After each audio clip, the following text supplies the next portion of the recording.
क्यों तू मल रहा है? अरे और सुनिएगा, दिमाग फेल हो जाएगा। अरे बताइए ना भौजी, और क्या चल रहा है? चैत में अदौरे चल रहा है, थ्रेसर से भूसा निकल रहा है।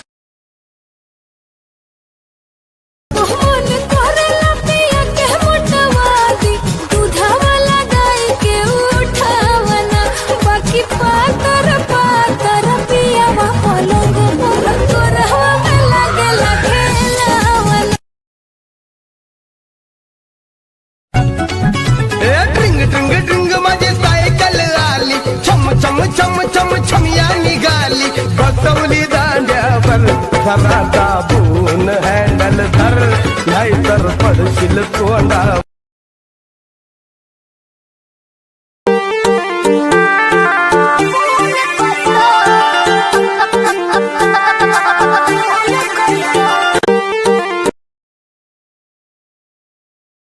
हाथ क्यों तू मल रहा है? अरे और सुनिएगा, दिमाग फेल हो जाएगा। अरे बताइए ना भौजी, और क्या चल रहा है? चैत में अदौरे चल रहा है, थ्रेसर से भूसा निकल रहा है।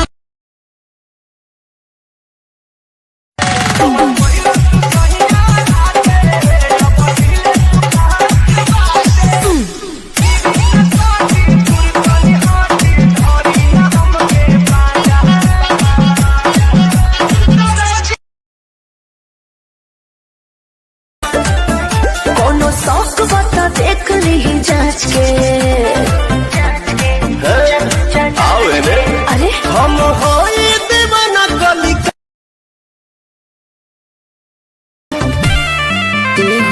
समझ चटाइया बिछाई बना, अंगुली से बोर के खियाई बना, अचारा से देना डुलाइती बना, आओ उठाओ के लालिया चटाई बना, रही ना तमाही ना तुम्हारा खाएगा। सब कुछ फीका इनका आगे रह जाबू के ही पिया, हीरो से भी लागे।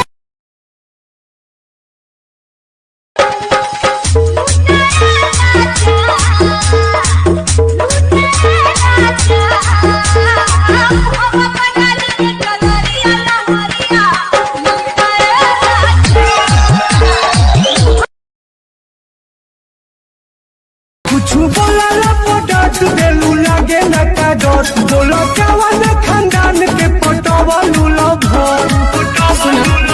छेद छेद हो जाई तोरा भाती में रहे, मारे सिक्सर के 6 गोली छाती में रहे, छाती में रहे। नौकरी 1000 के बढ़े, जवानी बा करोड़ के, घरे आ जाए हो कर जाऊं काम काज छोड़ के।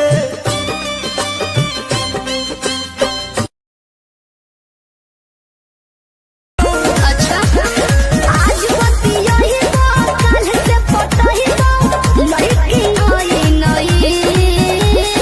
जान तो हर मम्मी कसम कहो में के ना होई। तोर बिगड़ल हो चाल, मत छुए हमर गाल है रे छोड़ा। हम करब बवाल, तोर गलत में दाल है रे छोड़ा। तोर जवानी लगे पलेंगे,